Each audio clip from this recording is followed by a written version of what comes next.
సిద్దిపేట జిల్లా గజ్వేల్లో అంగడ్పేట హనుమాన్ దేవాలయం వద్ద గజ్వేల్ ప్రజ్ఞాపూర్ వాసవి క్లబ్ ఆధ్వర్యంలో అంబలి పంపిణీ కార్యక్రమం నిర్వహించారు. ఈ సందర్భంగా నాచారం దేవస్థానం మాజీ డైరెక్టర్ నంగునూరు సత్యనారాయణ, వాసవి క్లబ్ అధ్యక్షుడు జగేష్ శేఖర్, కొండపోచమ్మ దేవస్థానం మాజీ డైరెక్టర్ గోలి సంతోష్ మాట్లాడుతూ మానవ సేవే మాధవ సేవ అని వాసవి క్లబ్ ఆధ్వర్యంలో వివిధ సేవా కార్యక్రమాలు నిర్వహిస్తున్నామని, అందులో భాగంగా వాసవి క్లబ్ సభ్యుడు నితీష్ జన్మదినం సందర్భంగా అంబలి పంపిణీ చేయడం జరిగిందని, అంబలి ఆరోగ్యం చాలా మంచిదని, ఈ కార్యక్రమానికి హాజరైన ప్రతి ఒక్కరికి ధన్యవాదాలు తెలిపారు. నెలకొల్పి కొన్ని నెలలు జరుగుతుంది. వాళ్ళు వివిధ రకాలైన కార్యక్రమాలు, అన్నదానమే కానీ, అంబలి దానమే కానీ, మజ్జిగ దానమే కానీ, వాటర్ పంపిణీ కానీ, చేసే జనాలకు ఎండాకాలంలో మంచి ఎవరికైనా జనాలకు పెట్టవలసింది మంచినీళ్ళు, అన్నము.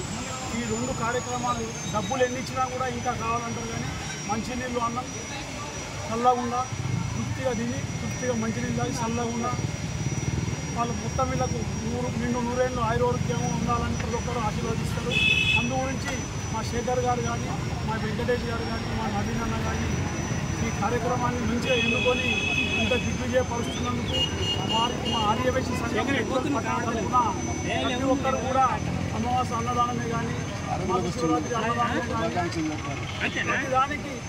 మా ఆర్యవైశ్యులు ముందు వరుసలో ఉంటూ ప్రతి ఒక్కరు సహకరిస్తున్నందుకు మా సిద్ధి భిక్షపదం ఏంటి, మా అత్తే లక్ష్మణ్ ఏంటి, మా గోలి సంతోష్ గారు ఏంటి, మా కైలాస ప్రభాకర్ గారు ఏంటి, వీళ్ళందరూ కూడా ఏ కార్యక్రమం చేసినా ముందు వరుసలో ఉంటూ మా ప్రశాంత్, మా వెంకటేష్, మా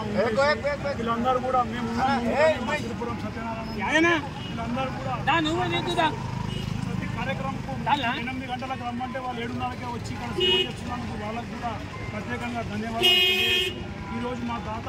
గుస్సా నితిన్ గారి పుట్టినరోజు సందర్భంగా ఈ కార్యక్రమాన్ని ఏర్పాటు చేయడం జరిగింది. ఈ కార్యక్రమానికి సహకరిస్తున్న నితిన్కు నిండు నూరేళ్ళు ఆరోగ్యాలతోటి, ఐశ్వర్యాలతోటి మంచి అమ్మాయి దొరికి వచ్చే సంవత్సరం పెళ్లి కావాలని కోరుకుంటూ మా వాసవి క్లబ్ తరఫున అందరికీ, మా ప్రెస్ మిత్రులకు, మా మీడియా మిత్రులకు కూడా మేము చేసే కార్యక్రమాన్ని ప్రతి ఒక్కరికి తెలియజేస్తున్నాను. ప్రత్యేకంగా వాళ్ళందరికీ కూడా ప్రార్థన చేస్తూ ధన్యవాదాలు తెలియజేస్తున్నాను.